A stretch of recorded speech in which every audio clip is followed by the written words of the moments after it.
TW, blood, death, alcoholism. We heard a loud thunk in the hallway of our complex. We didn't immediately investigate because there are loud young people who can make a lot of noise going up and down the stairs. It was probably about 3 to 4 minutes later, no longer we confirmed, that my husband went to walk the dog. He came back in and said he thought one of our neighbors fell.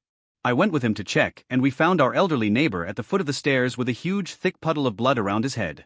Like 2 by 2 feet. He had fallen and hit the back of his head on the concrete. His eyes were barely open and he was in what looked to be agonal breathing.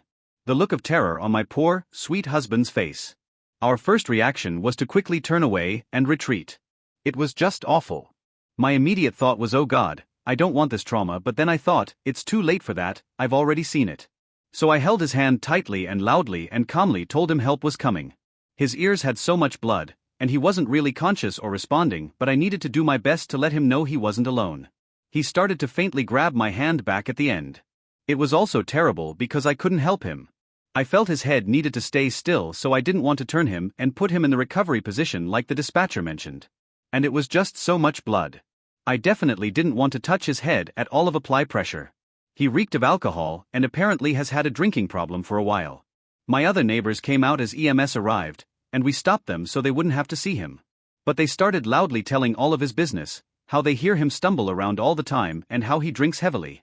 The guy was laughing about it, while my husband and I were clearly disturbed and told them the blood was massive and that he wasn't doing okay. Not to mention, they also reeked of alcohol.